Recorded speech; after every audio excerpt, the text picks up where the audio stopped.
genoux sur cette terre, alors pourquoi je vis? Alors pourquoi je vis?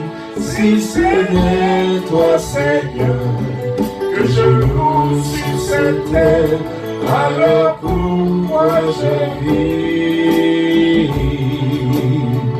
Ah, je suis né pour te louer, je suis né pour te louer, tu m'as créé pour te louer, tu m'as créé car je suis né pour te louer, je suis né pour te louer, oh, je suis né pour te louer, je suis né pour te louer. Père, je te remercie pour ta grâce. Je te bénis pour, Seigneur, ces moments que tu as permis et prévu depuis la fondation de ce monde. Je prie que tu te glorifies dans ces moments, que tu prennes le contrôle de toutes choses et que tu bénisses, Seigneur, la vie de chaque personne.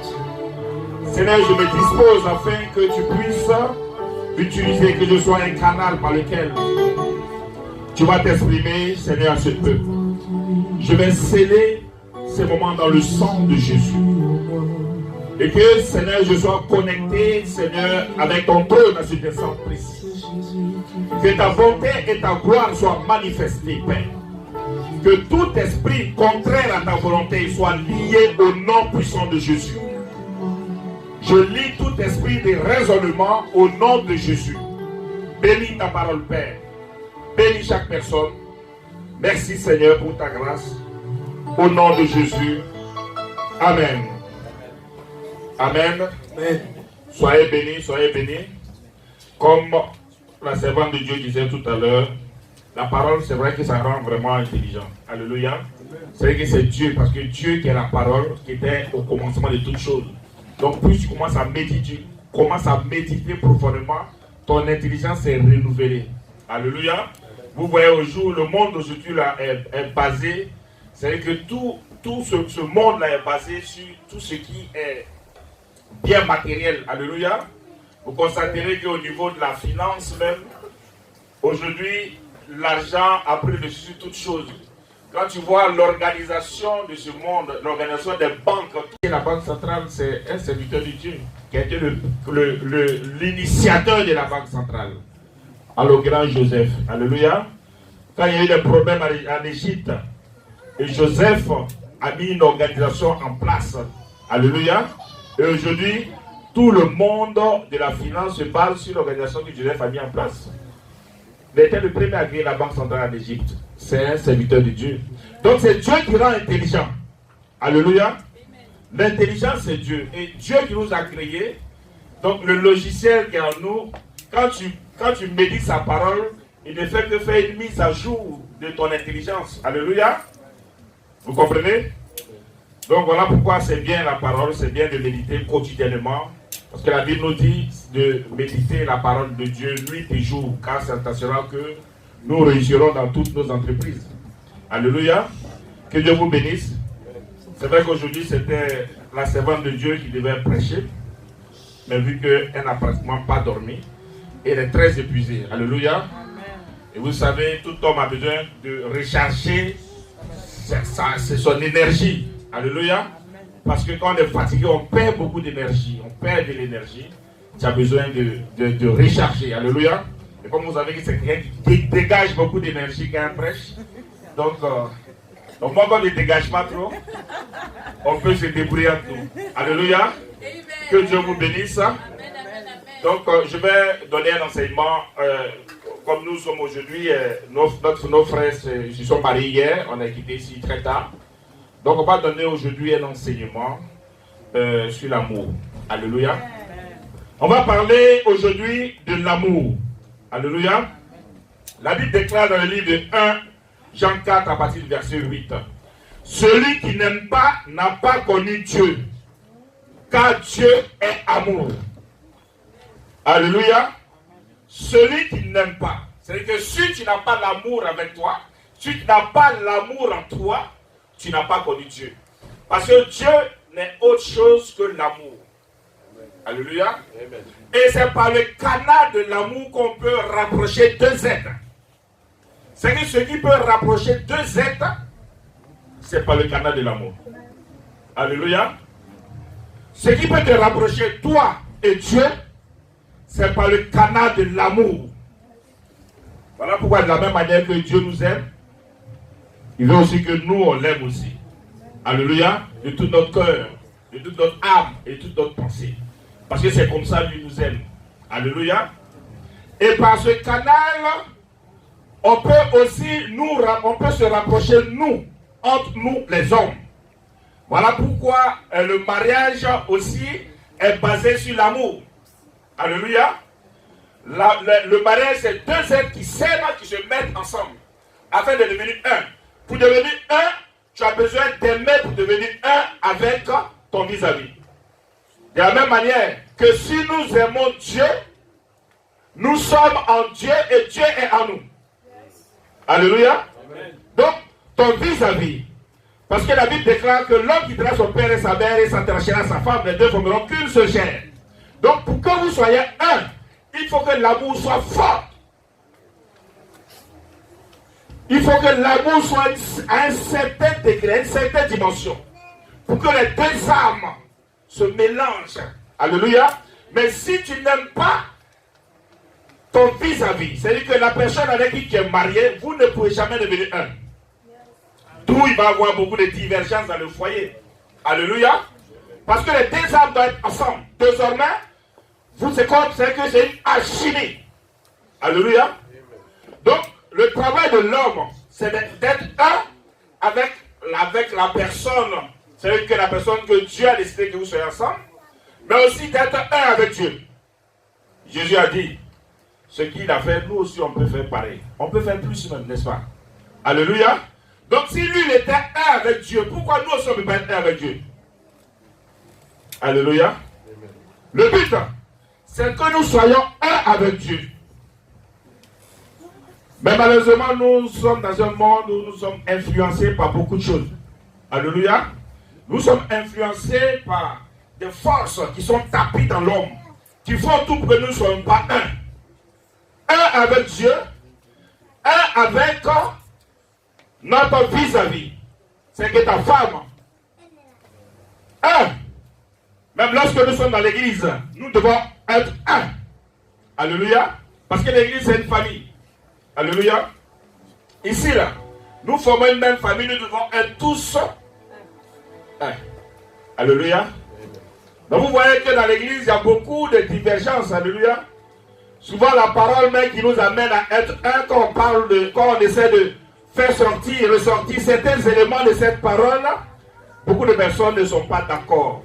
Comme maman disait, les personnes se fâchent. Pour la même raison que certaines personnes refusent d'être un, refusent de rentrer dans le un. Et tous ceux qui refuseront de rentrer dans le un, certainement sont influencés par celui qui est dans le monde. Parce que le but de celui qui est dans le monde ne veut pas qu'on soit un. Alléluia.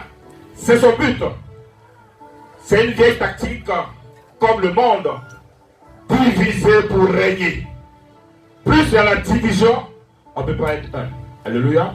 Voilà pourquoi l'amour a été perverti. L'amour de Dieu, qui à la base nous permettait d'être un. Cet amour a été perverti par celui qui est dans le monde. Alléluia. Voilà pourquoi aujourd'hui, quand on parle de l'amour, c'est un sentiment d'affection et d'attirance sentimentale. Alléluia. Quand on parle d'amour, on voit automatiquement ce côté-là. Alléluia.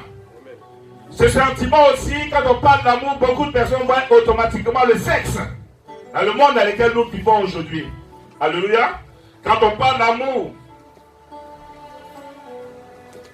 on voit automatiquement une attirance charnelle. L'amour à la base n'est pas fait pour un sentiment charnel. Alléluia. Parce que n'est-ce pas que Dieu a permis que l'homme aille avec la femme pour pouvoir faire des enfants. Donc à la base, le fait que l'homme va avec son épouse ou la femme pour faire des enfants, c'est pas parce que tu puisses prendre un plaisir. Alléluia. C'est seulement pour que tu puisses faire des enfants. Alléluia. Dieu n'a pas créé ça pour qu'on puisse avoir la joie dedans comme ça. Non, non. Peut-être qu'il a mis le plaisir simplement pour nous pousser à aller faire des enfants. Mais nous constaterons qu'aujourd'hui, ce côté amour a été aussi perverti. Et cet amour est aujourd'hui commercialisé. Alléluia. Le commerce est fait avec ce que Dieu a mis en place pour que nous puissions faire des enfants. Voilà pourquoi aujourd'hui nous allons parler de cet amour-là qui est à 4 dimensions. Alléluia. On va parler de cet amour qui est à 4 dimensions, qui est un amour qui a été aujourd'hui complètement perverti. Et ceux qui ont pu bien comprendre la chose, ce sont les Grecs. Alléluia. Et les Grecs, ils ont défini l'amour en 4 dimensions. Et nous avons d'abord l'amour Eros. Alléluia. Cet amour de Dieu que Dieu avait mis en place, qui a été complètement perverti. Les Grecs sont appelés un côté de cet amour, l'amour Eros. Alléluia. Et l'amour Eros est basé sur le plaisir corporel. Alléluia. C'est cet amour aujourd'hui qui est le plus véhiculé dans ce monde. Alléluia. Nous allons prendre le livre de Corinthiens 7, verset 2. Corinthiens 7, 2.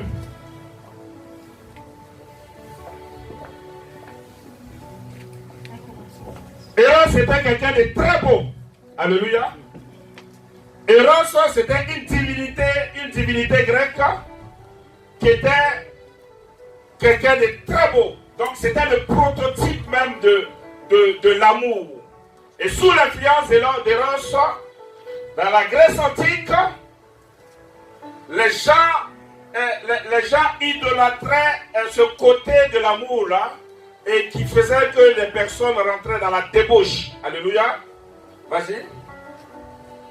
Je lis dans le nom puissant de Jésus. 1 Corinthiens 7, verset 2. On se lève pour la parole. Toutefois, pour éviter toute immoralité sexuelle, que chaque homme ait sa femme et que chaque femme ait son mari. Que le mari rende à sa femme l'affection qu'il lui doit et que la femme agisse de même envers son mari. Amen, amen, amen. Et là, c'était le Dieu grec de l'amour. Asseyez-vous. C'était le Dieu grec de l'amour. Eros désignait l'amour sous tous les sens. Charnel. Alléluia. Et vous constaterez que le monde d'aujourd'hui est basé sur le sexe. Alléluia. Le monde a été perverti de telle sorte que l'homme aujourd'hui, quand on parle d'amour, il voit automatiquement le sexe. Alléluia. Et cette influence n'est pas de Dieu. Alléluia. Cette influence n'est pas de Dieu. Parce que Eros, d'où on tire le mot érotisme, alléluia, Eros est venu afin de pervertir le monde. C'est sous Eros qu'il a commencé à voir tout ce qui est dépravation sexuelle. Pour la simple raison qu'il y a un esprit qui était derrière, qui influençait ces personnes-là. Aujourd'hui, dans l'amour Eros, nous constatons que la sirène des eaux, c'est le domaine de prédilection où la sirène des eaux fonctionne. Alléluia. Vous voyez, le monde aujourd'hui est influencé par l'esprit des eaux qui contrôle le monde. Les démons, l'un des démons qui est le plus en activité dans ce monde, c'est l'esprit des eaux. Alléluia. Tout ce qu'on fait est basé, c'est que la finalité, les gens même tuent à cause du sexe. Quand vous voyez la jeunesse aujourd'hui, la jeunesse est tellement pervertie à cause de cette influence-là. Alléluia. Aujourd'hui, les jeunes d'aujourd'hui, toute leur vie, c'est-à-dire, ils peuvent travailler, ils peuvent tout faire, mais le but c'est d'avoir plusieurs copines. Alléluia. Rares sont les jeunes d'aujourd'hui qui va dire qu'il a une seule copine avec qui il est, où il aspire à rentrer dans le mariage. Aujourd'hui même, rares sont les personnes qui pensent à se marier. Alléluia. Oui, eux, c'est des jeunes.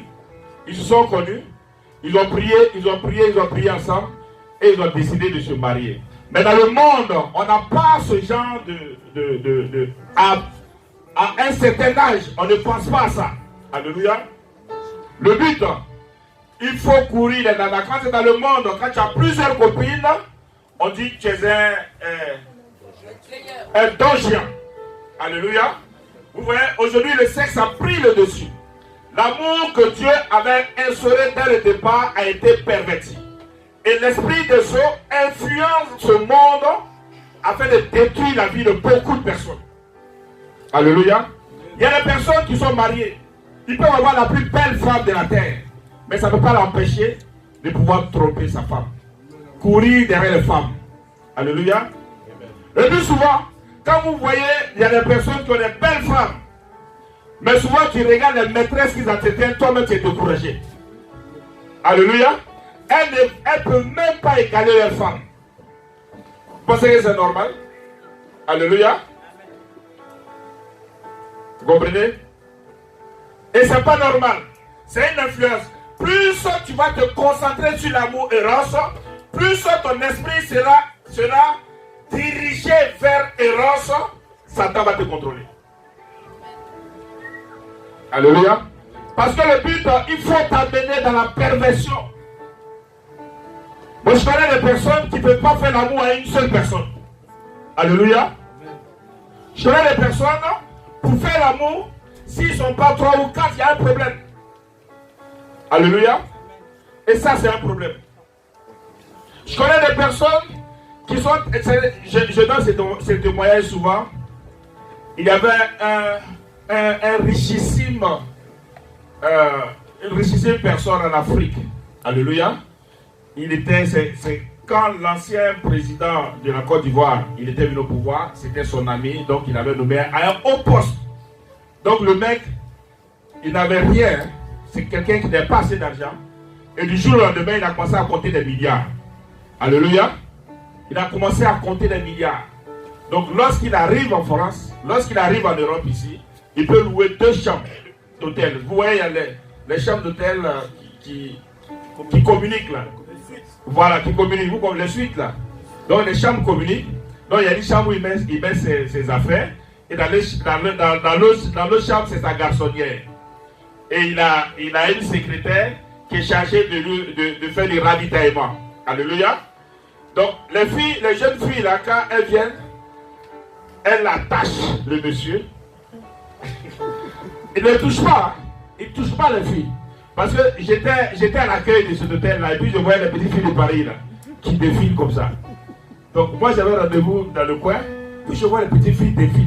Au moins 1 heure, je vois un lot de filles. Après je vois un lot de filles. Donc je les appelais. Je dis, mais écoutez, vous faites quoi là? Je vois vos groupes là, vous êtes trop ici là, qu'est-ce qui se passe? Elle dit, non, c'est le vieux là qui est là-bas. Je dis, mais ouais, faites quoi avec lui? Donc j'ai commencé à poser avec ces filles là, pour qu'elles m'expliquent. Elle dit non, on vient dans le jargon ivoirien, on vient prendre pour nous. Vous venez prendre pour vous comment? Vous avez travaillé ensemble? Alléluia. Non, maintenant elles vont m'expliquer qu'est-ce qui se passe quand elles arrivent dans la chambre. Alléluia. Donc quand elles arrivent dans la chambre, elles attachent le vieux, elles l'attachent, et puis elles le chicotent. Alléluia. Non, il couche pas avec les filles, hein. Elle le chicote et puis pleure. Voici comment il prend son plaisir. Alléluia. Bon, vous pensez que ça c'est quoi? Alléluia. Vous voyez? C'est-à-dire qu'aujourd'hui nous vivons dans un monde pervers. Et le diable a influencé ce monde-là. Parce que vous savez, dans le satanisme, plus tu rentres dans la perversité, plus tu es plus proche de Satan. Est-ce que vous comprenez? Les gens ne comprennent pas. pourquoi la plupart dans les loges maçonniques, les gens qui sont dans les sectes, ils sont dans la perversion. On demande ça, c'est des choses qu'on demande. Alléluia. Donc plus tu poses certains actes. Attends, comment vous pensez que vous pouvez rien comme ça, les gens vont coucher avec les enfants? Les enfants aujourd'hui, il y a plein de scandales un peu partout de pédophilie. Vous voyez, plein de scandales de pédophilie là. Ce n'est pas un hasard. Alléluia.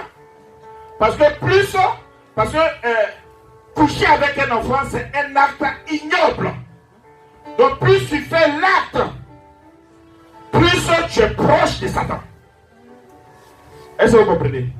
C'est comme ça comme chez Dieu, avec Jésus, plus tu fais du bien, plus tu te rapproches de Dieu. Donc de l'autre côté, plus tu rentres dans le mal, plus tu es plus proche de Satan. Voilà pourquoi vous allez constater certaines personnes à un certain niveau de la société, vous allez attendre des scandales de pédophilie. C'est du pur satanisme. Et plus tu poses des actes, tu vas voir que cette personne-là, c'est bien. Il devient de plus en plus riche, il devient de plus en plus prospère. Vous comprenez? C'est comme ça le monde fonctionne. Et ça, c'est l'amour éros qui a permis ce monde où la sirène des eaux travaille. Alléluia. Parce que je dis, les personnes s'habillent bien, rien que pour aller draguer les nanas. Alléluia.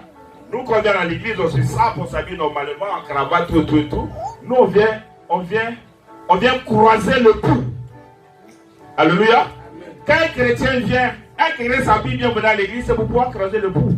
Parce que le pouls, c'est Jésus. Alléluia. Or, dans le monde, le mec qui rentre, il se lève le week-end, quand il sort, il va croiser aussi quelqu'un de l'autre côté là-bas avec qui il va communier. Alléluia.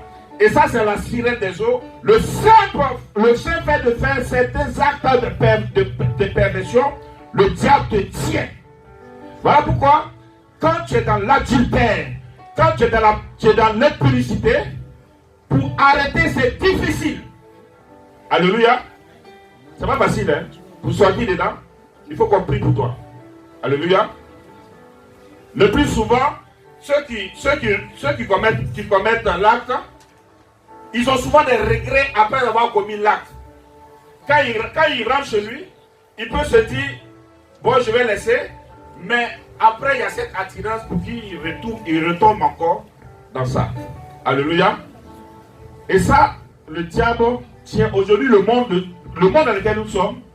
Satan tient les gens par le sexe. Alléluia. C'est une réalité. Si tu vois que tu as cette attirance, si tu constates que tu ne peux pas t'en passer, alléluia, viens voir les serviteurs de Dieu, ils vont prier pour toi.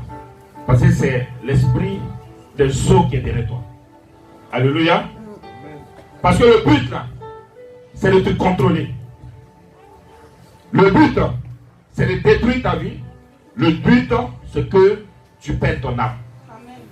Alléluia.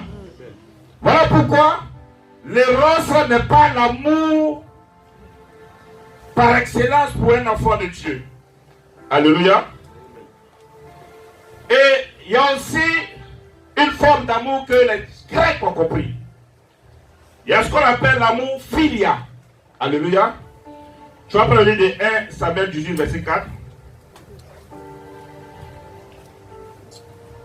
L'amour philia, c'est l'amour amical entre deux personnes.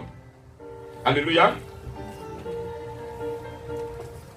C'est un amour que les Grecs, quand dans la Bible on vous parle d'amour philia, c'est l'amour entre deux êtres, deux personnes qui ne sont pas de la même famille, mais qui se lient d'amitié. Alléluia. Vas-y. 1 Samuel 18, verset 4. Il retira le manteau qu'il portait pour le donner à David, et il lui donna ses vêtements, y compris son épée, son arc et sa ceinture. Amen. Amen. Amen, amen. Assieds-toi.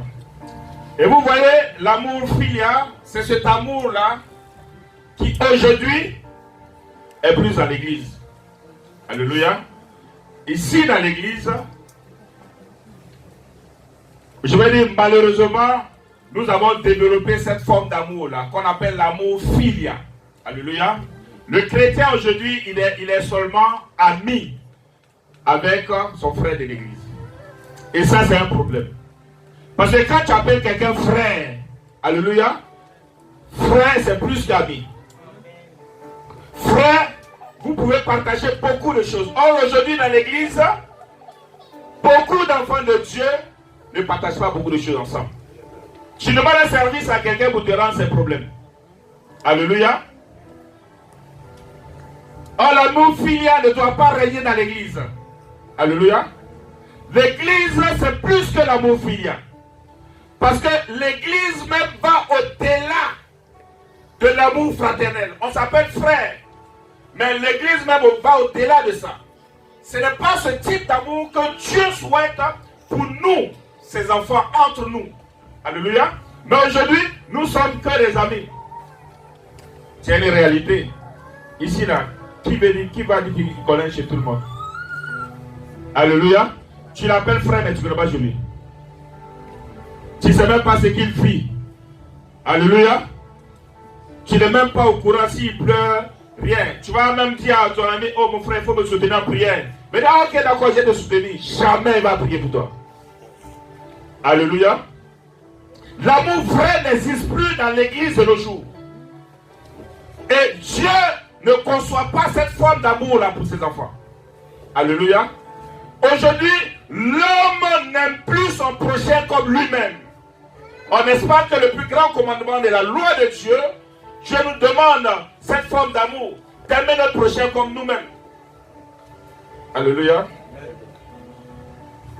Le frère même s'est marié hier. Il y a des frères qui se sont vraiment veillés jusqu'ici qu'à 5h, 6h du matin. Mais il y a d'autres qui n'ont même pas daigné passer un coup de fil. Alléluia. Non seulement ils ne se sont même pas occupés, mais ils n'ont même pas donné même un coup de fil de félicitations. Tu as été félicité. Tu as que tu n'as pas vu la chat. Il y a qui t'a appelé de féliciter. Son portable n'a pas sonné. Alléluia. Mais pourtant, il connaît beaucoup de personnes. Demain, ils vont se voir. Ils vont l'appeler mon frère. Voici le chrétien d'aujourd'hui. Alléluia. Voilà pourquoi il y a des problèmes dans l'église. Nous ne sommes pas un dans l'église. Va falloir revoir cette forme d'amour là. Alléluia. Parce que quand tu dis quelqu'un mon frère, un frère, on peut prendre sa souffrance. Un frère, on est avec lui dans le moment, dans le mauvais moment comme dans le bon moment. Un frère partage beaucoup de choses. Alléluia. Ton frère est dans ta famille, vous êtes ensemble là. Si c'est marié là, tu peux ne pas venir à son mariage. Même si tu es à Washington, tu vas prendre l'avion pour venir. Alléluia. Parce que le frère est là, lui, il a vu à Abidjan. Et Aristide, il a eu à la dernière minute, il a appelé. Il sait qu'il a appelé. Il a pris son avion. Il ne vit pas ici. Hein. Il est venu pour 24 heures. Rien que pour pouvoir assister au mariage de son ami. Il n'y a pas beaucoup de personnes qui peuvent faire ça. Hein. Alléluia. Lui au moins il peut dire que c'est son frère. Mais il y a des gens qui sont à côté de lui qui vont lui dire, ah mon frère, comment ça va? Mais même merci, même félicitations, non. Alléluia. Est-ce que dans l'église aujourd'hui, on peut compter sur ceux qu'on appelle frères? Combien de personnes qui sont réellement tes frères dans l'église? Alléluia. Combien de personnes qui sont réellement tes soeurs dans l'église? L'amour de Dieu est quitté dans l'église. Alléluia. On n'aime plus. Beaucoup de personnes sont devenues des religieux. Je dis souvent que nous sommes dans un temps où le christianisme est devenu peut-être comme un effet de mode. Alléluia. Pour dire que tu es chrétien, oui, je suis chrétien, je suis chrétien. Je suis chrétien. Quand tu dis, et toi tu es chrétien? Il dit oui. Moi, la plupart des personnes qui sont dans le monde, et puis on les demande ils sont chrétiens, je demande toujours, tu es de quelle religion? il va dire qu'il est catholique. Donc, quand moi je valide une personne, et puis il me dit qu'il est chrétien, je saute automatiquement qu'il est catholique, c'est catholique de lui. Parce que c'est aujourd'hui un effet de mode. Pourquoi? Celui qui est dans le monde préfère dire qu'il est catholique parce que c'est la plus grande religion qui existe dans le monde. Donc, quand il dit qu'il est catholique, il sera quand même bien vu. Alléluia. Mais si tu es une petite église qui est quelque part là, peut-être que c'est le dévalorisé. Alléluia. Donc aujourd'hui, l'église est devenue, c'est-à-dire que c'est la mode. Tout le monde se dit chrétien. Même j'entends souvent j'entends souvent il y a des artistes même qui parlent du Saint-Esprit sur Facebook. Ils parlent du Saint-Esprit, ils parlent de Dieu, ils parlent de Dieu. Je dis mais il y a un problème. Alléluia. Je dis non, moi c'est Dieu qui est avec moi. Le Saint-Esprit va le frapper. Quel Saint-Esprit qui frappe? Alléluia. Mais aujourd'hui ça devient un effet de mode parce que les gens ne savent pas, ils ne savent pas ce qu'ils disent. Donc, aujourd'hui, on vit un amour qui est bizarre. Et ce n'est pas cette forme d'amour. L'amour filial n'est pas cet amour-là que Dieu veut que cet amour règne dans l'église. Non, non, non, non, non. L'amour filial peut rester l'amour amical entre deux amis. Et comme vous le constatez, la Bible dit que Jonathan fit alliance avec David parce qu'il l'aimait comme son âme. Il ôta le manteau qu'il portait pour donner à David et lui donna ses vêtements, même son épée et son arc. Alléluia. Donc c'est cet amour chaleureux que tu peux aimer une personne. Tu peux aimer une personne, un de tes amis. Vous vous aimez, mais l'amour que Jonathan avait pour David, c'était beaucoup plus poussé. Alléluia. Mais cet amour-là, dans l'église, ne doit pas exister normalement. Dieu ne veut pas qu'on s'arrête au filial parce que ce n'est pas l'amour par excellence pour Dieu. Alléluia. Il faut que les chrétiens poussent encore l'amour un peu plus en profondeur pour pouvoir connaître Dieu. Tu ne peux pas te limiter à cette forme d'amour-là. Alléluia. Parce que cette forme d'amour, si tu t'arrêtes à cette forme d'amour, tu ne peux pas réellement aimer Dieu. Alléluia. Tu ne peux pas aimer Dieu. Parce que cette forme d'amour, tu ne peux pas prendre ta croix même pour une église. Pour l'église de Jésus, non. N'est-ce pas qu'on va te dire, oh bon mon frère, il y a un problème ici pour pouvoir payer la salle. Est-ce que tu peux apporter ta participation? Tu as reçu même ton salaire, mais tu n'es pas prêt. Alléluia. Parce que tu as une forme d'amour en toi qui est très loin de Dieu. Mais tu te dis chrétien avec ça. Le chrétien, c'est quelqu'un qui se donne pour Jésus. Alléluia. Comme on dit dans le jargon théâtral, qui est prêt pour Jésus. Est-ce que tu es prêt pour Jésus? Alléluia. Moi, je connais des gens qui sont prêts pour Jésus. Hein. Il y a des gens qui sont prêts pour Jésus. On connaît des personnes qui se sont même, c'est qui ont vidé leur compte en banque pour Jésus. Alléluia. Le monde va te traiter de fou. Mais Dieu va te juger par rapport aux actes que tu poses pour lui. Tu ne peux pas dire que tu aimes Dieu simplement dans ta bouche. Alléluia. Montre-moi ta foi, moi je te montrerai mes œuvres. Alléluia. La foi sans les œuvres est une foi morte. Tu aimes Dieu, mais tu ne peux pas poser des actes pour Dieu. Quel genre d'amour tu as? Alléluia. Et nous trouvons aujourd'hui des chrétiens qui sont froids pour Jésus. Souvent le Seigneur vous met à l'épreuve par rapport à une certaine situation. Et puis il te regarde. Alléluia. Il te regarde. Toi tu vois tellement petit, c'est que tu oublies que ce Dieu est tellement grand que c'est lui qui a tout créé. Mais tu regardes, c'est que tu vois tellement. Il y a des gens qui ne sont pas bénis parce qu'ils voient, c'est lui qu'ils voient Dieu en petit. Ils voient Dieu en petit. Souvent, il te reste seulement que 200 €. Ah, mais ton frère qui est dans l'église là, il n'a même pas mangé celui. Et tu sais que tu n'as pas mangé. Tu ne peux même pas partager avec lui. Je vais lui donner 100 €, mais tu n'es pas prêt pour ça. Dieu te regarde. Pourtant, tu es en train de prier matin, midi, soir, pour que Dieu bénisse un projet. Mais Dieu te met à l'épreuve par rapport à ce... Dieu t'a envoyé celui qui a un problème là, pour regarder. Si tu n'es pas fidèle dans les petites choses, c'est pas quand tu vas avoir beaucoup là, tu seras fidèle. Alléluia. C'est dans ces petites choses-là. Dieu va voir s'il peut compter sur toi. Mais il ne peut pas compter sur toi avec 200 euros. C'est pas avec 1 million qu'il va compter sur toi. Mais tu vas devenir fou. Parce que si tu as 1 million, Errance va prendre le dessus avec la sirène des eaux. Pour que tu puisses aller te faire chicoter dans les hôtels. Non mais c'est la vérité. Alléluia. Parce que l'argent qu'elle a là, l'argent qu'elle a dans le monde est influencé par Satan. Si tu n'as pas, c'est que si tu n'as pas fait des sacrifices pour Dieu, pour 200 euros, quand tu auras beaucoup d'argent, tu ne pourras jamais faire des sacrifices. Vous comprenez? Tu vas aller vers les plaisirs du monde. Voilà pourquoi Dieu ne bénit pas des personnes comme ça, pour la simple raison qui sait qu'ils ne sont pas encore prêts. Tu comprends? Parce que l'argent va te rendre fou. L'argent qu'elle a, ça change. Ça change les esprits. Hein? L'argent, c'est une force que tu es loin d'imaginer.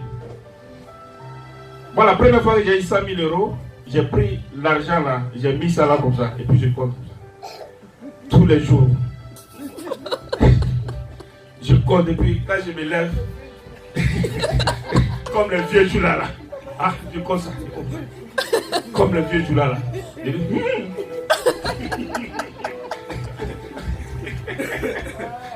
Alléluia. Amen. Ne jouez pas avec la force de la puissance de l'argent. Hein. L'argent rend fou. Mais voilà pourquoi Dieu prépare ses enfants avant qu'ils aient l'argent. Amen. Alléluia. Amen. Parce que si tu n'es pas préparé, tu vas faire des choses qui sont loin dites. Tu vas mettre la vie de beaucoup de personnes en danger. Il y a des personnes qui ont tellement l'argent qu'ils font des dégâts. Alléluia. Il peut. Moi j'ai un ami là. Lui quand il fait une affaire bien d'argent, il trie les familles. Les familles où il y a beaucoup de jolies filles. Alléluia. Et toutes les sœurs, il les aligne. S'il y a 4 sœurs dans la famille, il couche avec toutes les 4 sœurs. Vous pensez que c'est le jeton est normal? Ça c'est le diable, tu peux coucher avec. Donc un jour, il y a la maman d'une famille là. Quand elle a pris, ça, elle est sortie avec les 2 sœurs jumelles. Donc, elle a pris balai. Elle a commencé à le poursuivre dans le quartier. On demande à la vieille, mais pourquoi? Elle dit non, si elle ne le tape pas avec le balai là, il y a une de ses filles qui a mouru. C'est leur coutume. Alléluia. Il faut qu'elle annule. C'est une malédiction. C'est par le balai là qu'elle peut annuler ça. C'était son travail. Vous comprenez? Donc cet amour-là, Dieu ne conçoit pas cette forme d'amour. C'est un amour, c'est que cette forme d'amour n'est pas encore l'idéal pour notre Dieu Tout-Puissant. Dieu veut qu'on élève, qu'on ne reste pas uniquement que dans le filial. Dieu veut qu'on élève encore l'amour. Mais les Grecs ont défini encore une autre forme d'amour qu'on appelle l'amour storgien. Alléluia. L'amour storgien, tu vas prendre le livre de Matthieu 10, verset 34. Prends d'abord Isaïe 49, 15. L'amour storgien, ce qu'on appelle généralement l'amour familial entre 2 frères et sœurs de naissance. Alléluia. 2 personnes qui sont nées ensemble. Il y a un amour de base que Dieu a mis dans une famille. Voilà pourquoi ton frère, vous êtes liés par le sang. Il y a un amour qu'il y a entre vous. Voilà pourquoi 2 frères, quel que soit leur dispute, ils vont tourner jusqu'à ils vont se réconcilier. Si tu vois que tu as un problème avec ton frère, vous ne réussissez pas à vous réconcilier, ça veut dire que le diable est arrivé à un certain degré très élevé dans votre famille. Alléluia. Parce que Dieu, à la base, il y a ce qu'on appelle l'amour storgien. Deux frères et sœurs, il y a un amour qui vous lie. Parce que le sang, parce que vous venez du même sang. Vous comprenez? Donc, vous avez la même souche génétique. Donc, Dieu à la base a mis cet amour en vous. Donc, c'est l'amour qui lie deux frères ou deux sœurs ou un frère et sa sœur. Voilà pourquoi si ton frère ou ta soeur a un problème, même quel que soit, ça peut être le plus faux type de la terre. Si tu as un frère a un problème là, tu cours, même si tu peux t'endetter pour pouvoir régler son problème, tu le fais. Alléluia. Ton frère ou ta soeur, on dit qu'il a un problème, même si tu n'as rien, tu vas tout faire pour l'aider. C'est l'amour storgien qui est là à la base. Alléluia. Tu comprends Isaïe 49, verset 15? Isaïe 49, verset 15. Je lis la parole dans le nom de Jésus. Une femme oublie-t-elle l'enfant qu'elle allaite? N'a-t-elle pas compassion du fils qui est sorti de son ventre? Même si elle l'oubliait, moi je ne t'oublierai jamais. Alléluia. Donc c'est cette forme d'amour là, l'amour du sang, qui est une forme d'amour. Alléluia. Vas-y dans le livre de Matthieu 10, 34. Mais cette forme d'amour, le diable a réussi à pénétrer dans cette forme d'amour. Alléluia. Parce que nous constatons aujourd'hui que dans des familles, il y a des gros problèmes dans les familles. Alléluia. Parce que les familles ont été infiltrées par Satan. Satan a un Dieu à la base qui a béni l'homme et la femme afin qu'ils puissent posséder cette terre. La famille par excellence doit être bénie. Alléluia. La famille ne doit pas avoir de séparation. Dans la famille, il ne doit pas avoir de division. Mais Satan a réussi à rentrer dans la famille. Ce qui fait qu'aujourd'hui, vous allez voir des familles qui sont en guerre. Moi, je connais des familles qui ont fait des bagarres où ils se sont déchirés entre eux. Alléluia. Il y a des familles, quand ils se battent, vraiment c'est grave. Tu penses que c'est des ennemis. Il y a des frères et soeurs qui ne veulent même pas aujourd'hui, qui ne veulent même pas se parler. Pour la simple raison que Satan est derrière. Il y a la base de la séparation, la division de la famille. Et quand vous constatez des choses comme ça, ce n'est pas les petites prières, Seigneur, bénis-moi, et tout ce genre. Alléluia. Il faut te lever en prière, c'est des prières de combat, parce que tu as affaire à un esprit puissant qui règne dans la famille. Parce que plus la famille est divisée, plus Satan peut régner à l'aise. Alléluia. Il faut qu'il y ait l'amour dans la famille. Des frères, à la base où de vous aimer. Si l'amour n'est plus entre deux frères, c'est qu'il y a un problème. Il faut prier sérieusement. Alléluia. Et l'ennemi est à la base de ça. Prends Matthieu 10, 34. Matthieu 10, 34. Ne croyez pas que je sois venu apporter la paix sur la terre. Je ne suis pas venu apporter la paix, mais l'épée. Car je suis venu mettre la division entre l'homme et son père. En ce qui concerne l'amour storgien, Jésus va dire une chose. Il va dire que ne c'est pas que je suis venu amener la paix sur la terre. Je ne suis pas venu apporter la paix, mais l'épée. Car je suis venu mettre la division entre l'homme et son père, entre la fille et sa mère, entre la belle-fille et sa belle-mère. Et l'homme aura pour ennemi les gens de sa maison. Alléluia. Vous voyez ce que Satan est venu faire? Satan a pris le contrôle des familles sur la terre. Par la simple raison que les familles ont désobéi à Dieu. Là où les familles devaient, à la base, aimer Dieu, adorer Dieu, beaucoup de familles sont détournées de Dieu et ils sont allés vers d'autres dieux. Alléluia. Surtout nous les Africains, beaucoup de familles, au lieu d'adorer le vrai Dieu, ils sont allés adorer des eaux. Au lieu d'adorer le vrai Dieu, ils sont allés adorer des forêts. On dit non, c'est le génie de la forêt qu'on adore. D'autres familles sont allées adorer des statues. Alléluia. D'autres familles sont allées adorer n'importe quoi. En fait, ils sont allés adorer des démons. Alléluia. Ils ont fait des alliances, souvent dans des familles. Parce que la maman ne fait pas d'enfant. Qu'est-ce qu'elle va? Elle va adorer une divinité. Alléluia. Lorsqu'elle adore cette divinité, la divinité met un esprit dans la famille et l'enfant arrive, l'enfant automatiquement est contrôlé par cet esprit-là. Avec cette base, le diable a la lassitude de pouvoir contrôler la famille. Alléluia. Donc lorsque Satan rentre dans la famille, automatiquement le but de Satan, Satan veut que tous les membres de la famille l'appartiennent désormais. Alléluia. Parce que son but, le but du diable, vous savez, je dis toujours, Satan en temps normal, vous voyez les petits blocages, les petits problèmes qu'on a souvent. On combat, on dit, oh non, les diables, tout. Mais en réalité, le but de Satan, ce n'est pas ça. Satan t'envoie les blocages, les échecs, les problèmes, les petits problèmes. En réalité, pour que tu te détournes vers Dieu. Vous comprenez? Mais ce qu'il recherche là, c'est ton âme. Alléluia. Il cherche ton âme. Parce que la bataille dans ce monde-là, c'est la bataille des âmes. Vous comprenez? Jésus a besoin des âmes. Voilà pourquoi Jésus, quand il est venu là, quand il a prié sa dernière prière, il a dit que toutes les âmes que tu m'as données là, je n'ai pas perdu une seule âme, si ce n'est le fils de la perdition. Vous voyez? Donc, dans ce monde-là, il y a des âmes qui ne sont pas pour Dieu. Vous comprenez? Et ceux qui sont pour Dieu, Satan veut tous les récupérer pour les envoyer tous en enfer. Parce qu'il sait qu'il est déjà condamné, donc il ne veut pas être seul. Donc, plus il va pervertir le monde, plus le monde sera dans la désobéissance. Si le monde est dans la désobéissance, Dieu va se retrouver seul.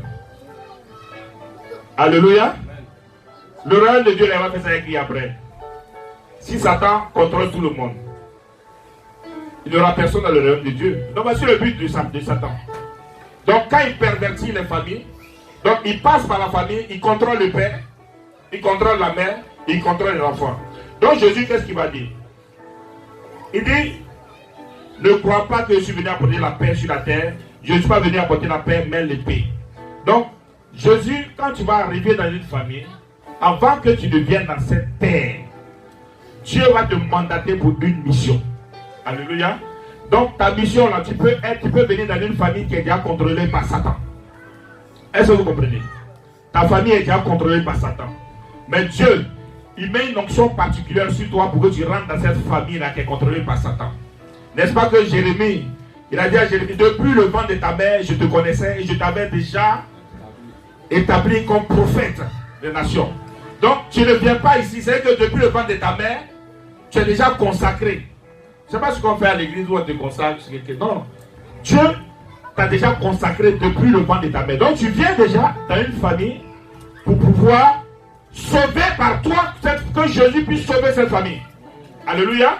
Donc Christ dit qu'il n'est pas venu pour apporter la paix, mais il est venu pour apporter l'épée. Donc par toi, Jésus va passer pour reprendre cette famille. D'où la bataille spirituelle entre toi et ton père qui a donné sa vie à Satan. Entre toi et ta mère qui a donné sa vie à Satan, la bataille du spirituel va commencer depuis ton enfance. Parce que eux, quand ils te voient, ils savent qui tu es. Vous comprenez? Tu peux venir dans une famille, la vieille qui est au village là, qui est le garant des alliances maléfiques qui ont été faites dans ta famille, c'est la vieille qui est au village qui va tout faire pour pouvoir venir te laver. Ceux qui sont africains, ils savent de quoi on parle. Vous pensez que c'est un hasard? Attends, pour laver un enfant, est-ce qu'on a besoin que quelqu'un fasse un kilomètre pour venir laver un enfant? Ce n'est pas un hasard. Vous comprenez? Donc souvent, la vieille qui vient te laver là, c'est pour pouvoir détruire certaines choses en toi depuis les parents qui font la sorcellerie. Pourquoi les enfants, ils les tuent pas quand ils sont petits en même temps et puis ils attendent qu'ils grandissent pour les tuer? Mais pour la simple raison que il faut manger quelque chose qui est déjà bien formé. Alléluia. Vous voyez souvent on fait des élevages de choses, de poulets, de moutons, tout ça. Alléluia. Celui qui donne à manger au poulet, ou bien au mouton, ou bien ce genre, il donne à manger là. C'est pas pour qu'il l'aime réellement. Il le nourrit pour qu'il grandisse, il soit bien pour pouvoir le manger. Alléluia. Donc, c'est pas parce qu'on te nourrit que tu penses qu'on t'aime. Alléluia. Amen. Mais c'est vrai que si tu as le discernement, ton propre parent peut te nourrir là. Et puis tu peux voir dans son attitude qu'il y a un problème. Vous comprenez? Il y a des personnes dans les familles, ils n'ont qu'à tout faire. Leurs parents ne vont jamais les aimer sincèrement. Malheureusement, c'est la triste réalité. Hein. Alléluia. On ne peut pas t'aimer parce que tu es venu à quelque chose qui ne les arrange pas. Donc Jésus dit, je suis venu avec l'épée. Parce que toi, quand tu vas grandir, Christ va commencer à t'utiliser. Et par toi, la parole de Dieu que tu vas rentrer dans la famille, ça va déranger la famille. Satan peut perdre la famille. Donc par toi, il va envoyer ce qu'il appelle la séparation spirituelle. Alléluia. Donc voilà comment on ne va pas réellement t'aimer à cause de Jésus. Mais ce sera une lutte avant que tu ne fasses le travail pour Jésus. Parce que depuis l'enfance, ils prennent soin de mettre une sémence en toi. Et cette semence-là, ça va te rendre lourd. Voilà pourquoi vous allez constater dans l'église, souvent il y a des personnes, c'est pas parce que... Vous savez pourquoi les pasteurs sont beaucoup indulgents quand il y a des chrétiens qui se comportent mal, qui insultent les pasteurs, ils attaquent, ils disent des choses, ils critiquent, ils font... Vous voyez pourquoi nous sommes tous des hommes, hein? Quand on constate, on peut dire, bon, on s'en fout de toi, parce que l'autre la maladie, tu n'apportes quoi. Mais pourquoi le faire? Parce qu'on sait que j'ai prêché le dimanche dernier ici sur le sang, n'est-ce pas? Parce qu'on sait que dans tes gènes, depuis l'enfance, dans ton sang, ils ont introduit une sémence. Donc l'esprit est dans ton sang. Vous comprenez? Si l'esprit mauvais est dans ton sang, il va tout faire pour que tu te retournes contre Dieu. Alléluia. Il va tout faire, il va commencer à te manipuler. Voilà pourquoi, souvent, pour un rien, tu vas te révolter. C'est la sémence de la sorcellerie qui fait ça. Vous comprenez? Tu vas te révolter contre les choses de Dieu. Tu vois, tu aimes. C'est-à-dire qu'il y a une partie en toi qui aime Dieu. Mais il y a une autre partie en toi qui lutte. Qui ne veut pas entendre certaines choses. Tu vois, à la fois tu aimes certaines choses de Dieu, mais à la fois quand on dit certaines vérités bibliques, tu es dérangé. Il y a une lutte en toi, il y a deux êtres. Tu vois, il y a l'esprit, c'est-à-dire qu'à la base, qui est là, qui aime Dieu, mais il y a une autre sémence en toi qui combat dans ta chair, qui rejette systématiquement tout ce qui vient de Dieu. Voilà pourquoi, quand on constate des choses comme ça, notre mission en tant que serviteur de Dieu, on est obligé de pouvoir prendre sur nous et continuer à prier pour toi. Parce que par toi, ta famille peut être délivrée. Alléluia. Et Satan a peur de ça. La plus grande peur de Satan, perdre une famille, c'est un grand scandale. Vous savez ce qui se passe? Parce que la Bible déclare que jusqu'à 4-5 générations, il contrôle les familles. Est-ce que vous comprenez? Donc, le fait qu'il est rentré dans la famille, peut-être sous la génération de ton grand-père, votre génération, c'est que toi et tes enfants, d'abord il contrôlait ton papa, et toi il te contrôle, il va contrôler tes enfants, ainsi de suite. Et après, quand ça va vouloir s'atténuer, ils vont renouveler encore.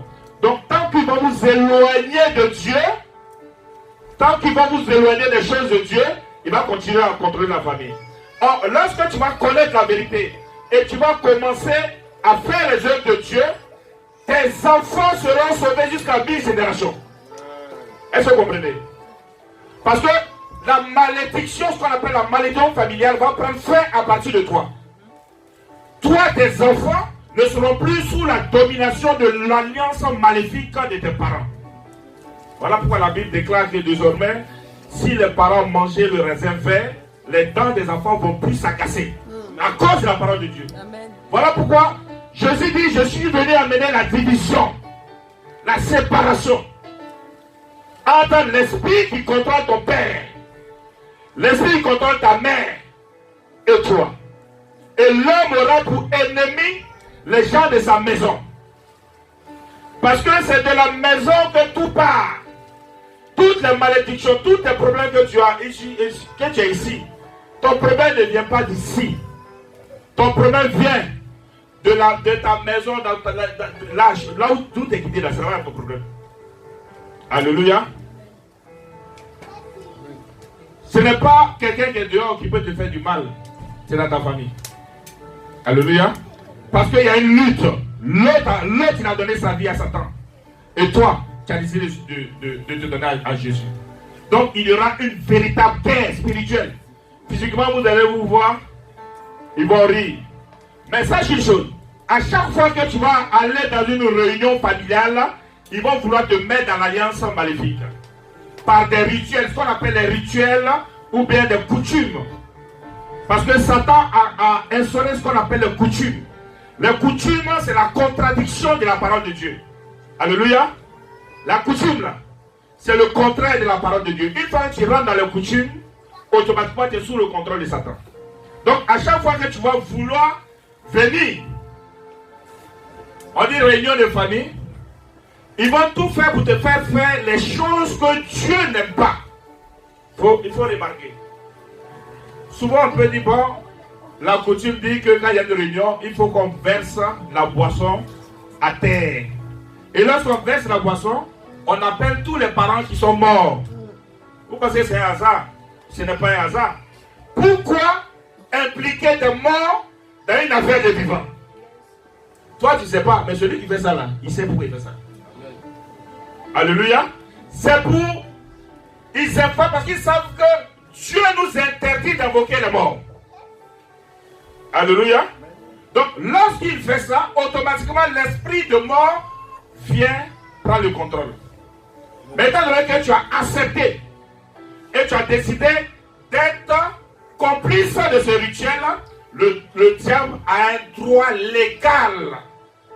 Parce que tout est une question de légalité spirituelle. Satan ne peut pas faire quelque chose sans ta volonté, sans ton assentiment. Donc, automatiquement, il a un droit légal de prendre le contrôle de ta vie. Donc, quand tu reviens en Europe, tu reviens avec l'esprit de mort qui est attaché à ta vie. Or, tu étais parti avec l'esprit du vivant. Alléluia. Donc, voilà comment tu seras un danger et voilà comment les gens de ta maison, vous serez des ennemis. Alléluia. Vous serez des ennemis. Moi, je dis, au moins on m'aimait beaucoup avant quand j'étais dans le monde. Alléluia. Les gens m'aimaient beaucoup quand j'étais dans le monde. Dans la famille, tout le monde m'aimait beaucoup quand j'étais dans le monde. Alléluia. Mais bizarrement, depuis que je suis chrétien, il n'y a pas beaucoup qui m'aiment. Hein. Non, je vous dis la vérité. Il n'y a pas beaucoup qui m'aiment. Ici, à Paris, vous avez vu mon frère venu, je n'ai pas passé. Mais nous sommes nombreux ici. Mon père, il a eu près de 50 enfants. Alléluia. Mais il n'y en a pas beaucoup qui m'appellent. Mais pourtant, sur Facebook, tout le monde me voit.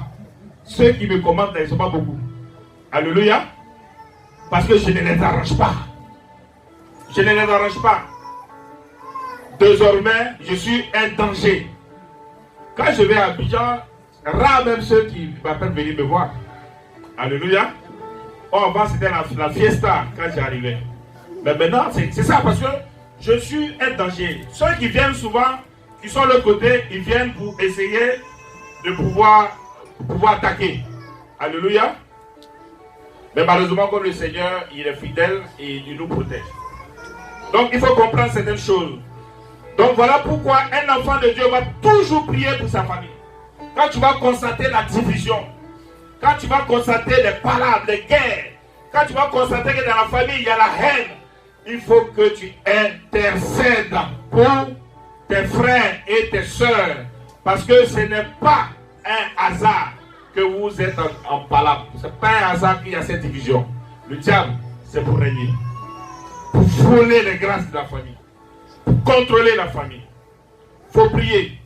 Alléluia. Voilà pourquoi si tu sais que ton père ou ta mère est rentré dans des rituels maléfiques, il faut prier beaucoup. Seul Jésus peut te délivrer. Ce n'est pas de l'amusement. Alléluia. Parce que toutes les difficultés que tu vis aujourd'hui là, ça peut être le simple fait que ton parent a vendu déjà toutes tes grâces. Alléluia. On peut vendre toutes tes bénédictions. Hein. Jusqu'à ta mort, tout ce que tu dois avoir là, c'est déjà vendu. Et toi tu vis. tu es là. C'est que tu as passé toute ta vie vide. Les gens vont venir prophétiser. Ah, on voit que tu seras une grande dame. On voit que tu seras comme ça. Oui, ce qu'on voit là, c'est en quelque sorte comme ton identité avec laquelle tu es venu sur la terre. Chaque personne a une identité. Ce que tu as dimanche dernier, il y a de l'enseignement par rapport à ça. C'est ton identité. C'est ce qu'on voit. Mais le reste, on l'a déjà volé. Vous comprenez? C'est déjà vendu. Quelqu'un peut être à New York, quelque part là-bas, et puis vit avec ta bénédiction. Surtout ceux qui couchent avec tout le monde. Ça, c'est des choses. Bon, je ne vais pas revenir sur un autre enseignement. Parce que dans le sang, beaucoup de choses se passent aussi. Alléluia. On va venir sur ça un autre jour, ceux qui n'ont pas bien assimilé. Donc, la Bible dit, celui qui aime son père ou sa mère plus que moi n'est pas digne de moi. Et celui qui aime son fils ou sa fille plus que moi n'est pas digne de moi. Celui qui ne prend pas sa croix et ne me suit pas n'est pas digne de moi. Celui qui conservera sa vie la perdra, et celui qui la perdra sa vie à cause de moi la retrouvera. Alléluia. Donc il faut comprendre, et l'amour storgien, si tu mets Dieu en second dans l'amour storgien, tu as un problème. Alléluia. Parce que celui que tu fais plus confiance à ton frère, plus que Jésus, tu vas avoir un problème. Parce que tu ne sais pas dans quoi ton frère est. Alléluia. Et quand on te dit une parole du Seigneur, et puis ton frère dit autre chose, tu mets ce que ton frère ou bien ton père a dit au devant de la parole de Dieu. Ça, c'est la plus grande erreur de ta vie. On ne te dit pas de ne pas aimer. Dieu veut que tu aimes ton frère. Mais il faut savoir une chose, que Jésus passe avant tout. Alléluia. Parce que c'est lui qui sait la vie de tout le monde. Il sait qui est qui. Alléluia. Et c'est lui qui peut te sauver. C'est lui qui peut régler tous les problèmes dans ta vie. Donc cet amour storgien que les Grecs ont dit n'est pas ce que le Seigneur veut pour nous. C'est un amour basique, normal. Mais Dieu veut qu'on pousse encore l'amour. L'amour où tu vas rentrer et tu seras un avec Dieu. L'amour où tu seras et tu pourras avoir la victoire.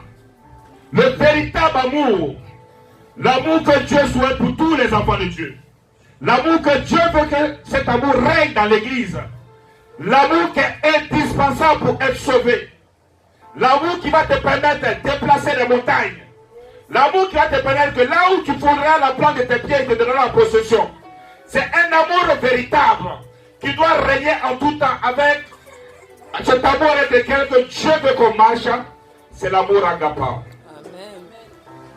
Les Grecs ont défini cet amour-là qu'on appelle agapé, qui est l'amour vrai, l'amour véritable. C'est avec cet amour-là que tu pourras vaincre.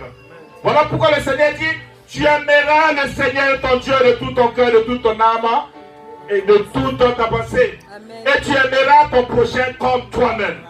C'est un amour où tu peux te sacrifier pour ton prochain.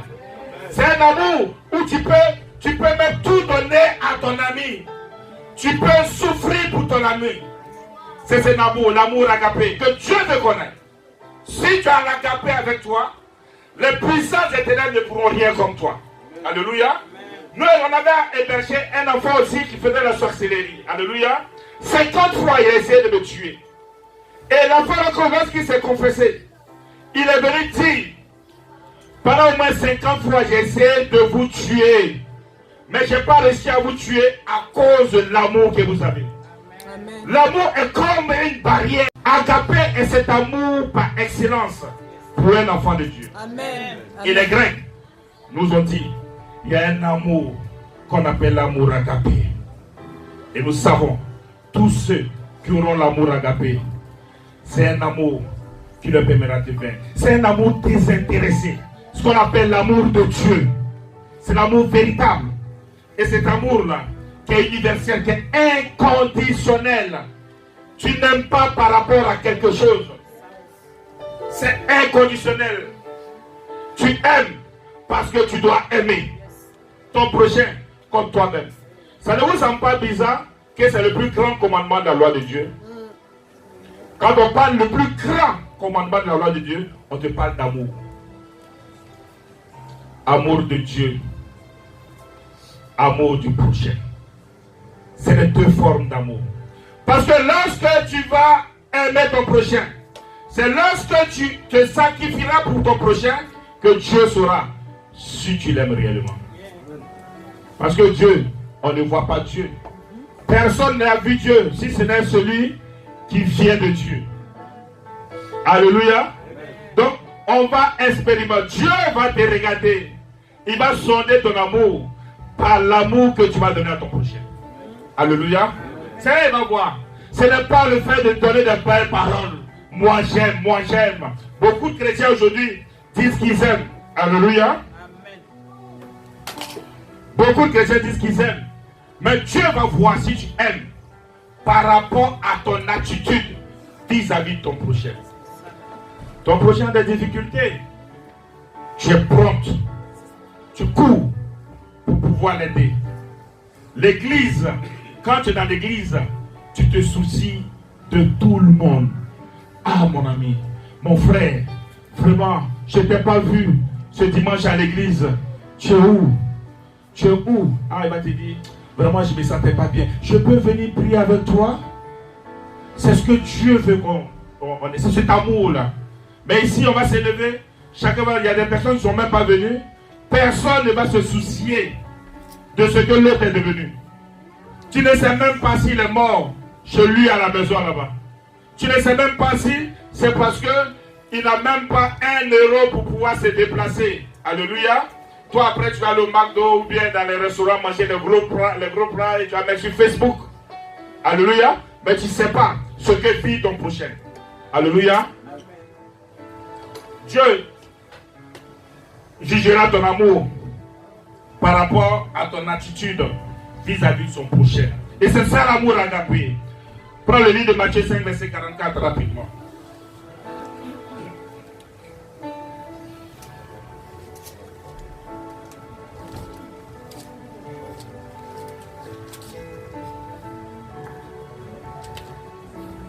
Matthieu 5, verset 44. Je lis la parole du Seigneur. Mais moi, je vous dis, aimez vos ennemis. Moi, je vous dis, aimez vos ennemis. Qui aime son ennemi ici? Aujourd'hui, les chrétiens, il suffit que quelqu'un soit en désaccord avec lui et il commence à le maudire. N'est-ce pas qu'on trouve même des pasteurs qui se tiennent sur la chair et qui maudissent des enfants de Dieu? Des enfants de Dieu qui le maudissent. Cela ne doit pas arriver dans l'église de Jésus. Parce que je vous dis, nous sommes sous la dispensation de la grâce. Sous la loi, il y a eu des malédictions qui ont été faites, qui ont été dites. Et la mission de Jésus, c'est de sauver des âmes. Alléluia. Une âme qui est maudite, on ne peut pas être sauvée.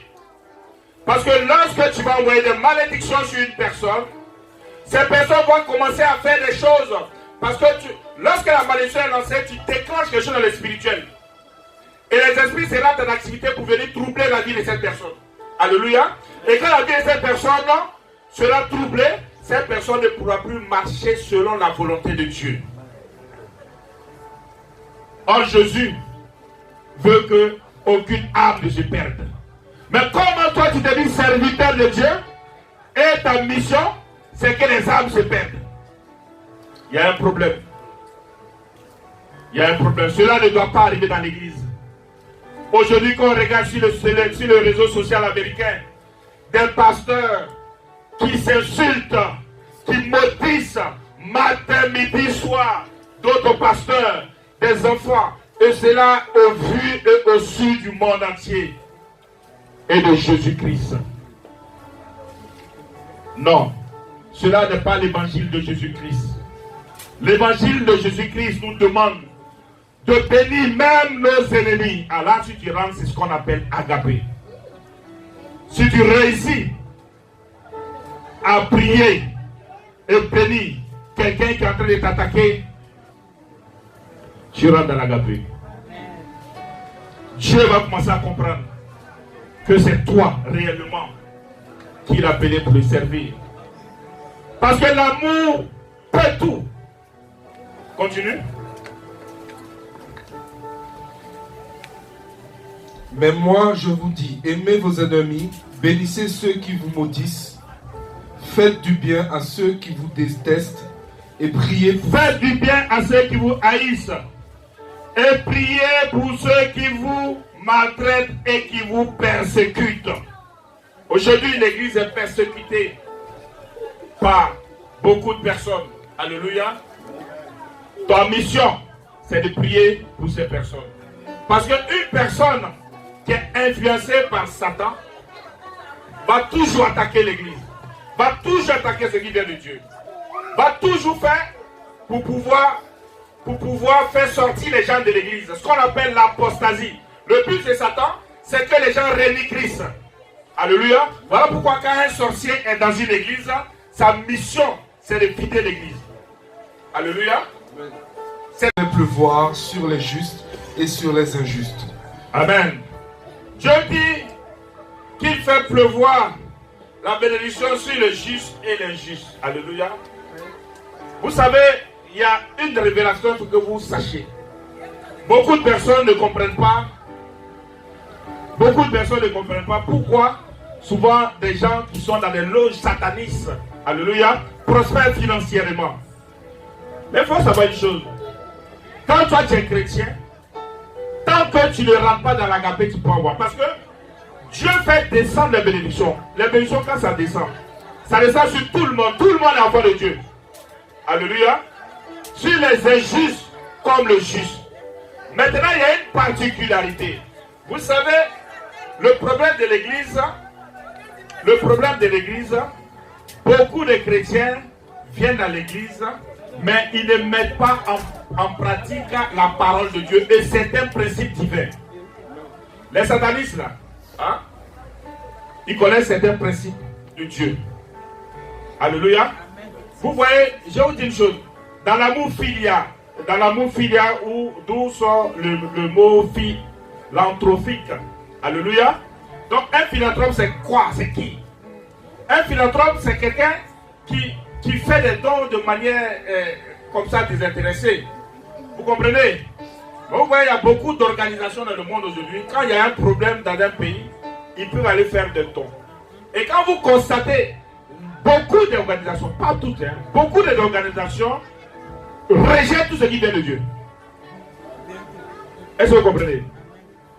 Ils rejettent ce qui vient de Dieu, mais ils sont dans un principe. Le principe du donner et recevoir. Parce que c'est un principe de Dieu. C'est une loi spirituelle que Dieu a mis en place. Tant que tu vas donner, tu vas recevoir. Dieu a dit, il ne retire pas sa parole.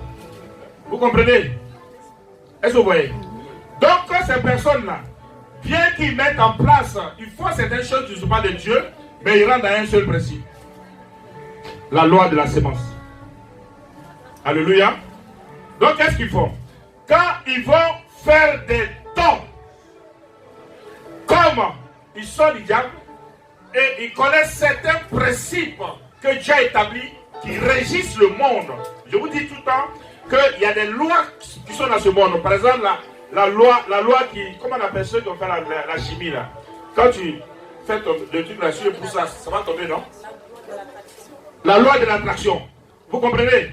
C'est une loi. Si ton téléphone là tombe, ça ne va pas rester suspendu comme ça.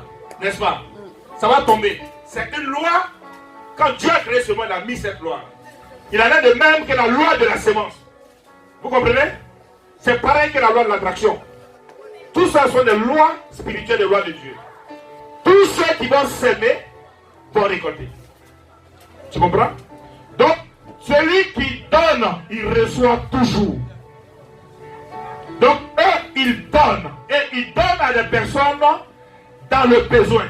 Donc, cette donation-là, ça parle. Spirituellement.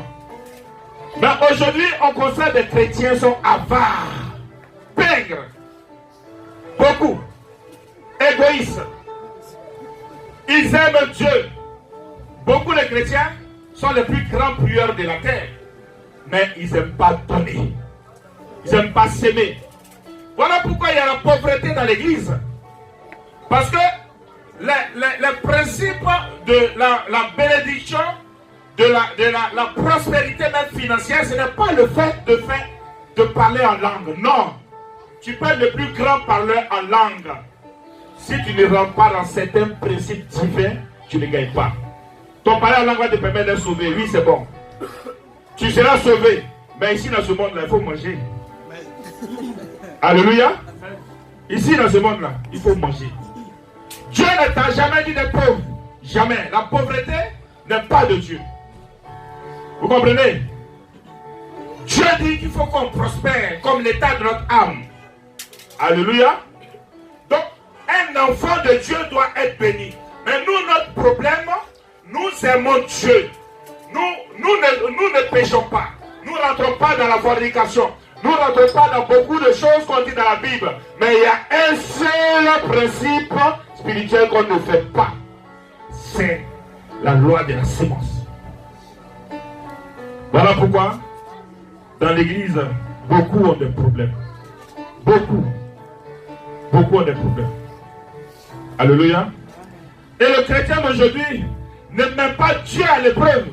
Il dit, mettez-moi à l'épreuve et vous verrez si je vous parle depuis les cieux. Tu crois en Dieu, mais tu ne crois pas à sa parole. Tu crois en Dieu, mais tu ne crois pas à sa parole. Donc quelle croyance tu as alors? Alléluia. Voilà pourquoi Dieu nous fait grâce en se contentant des petits boulots. Et puis vous voyez, au-dessus de la société, il y a des personnes qui ne prient même pas. Alléluia.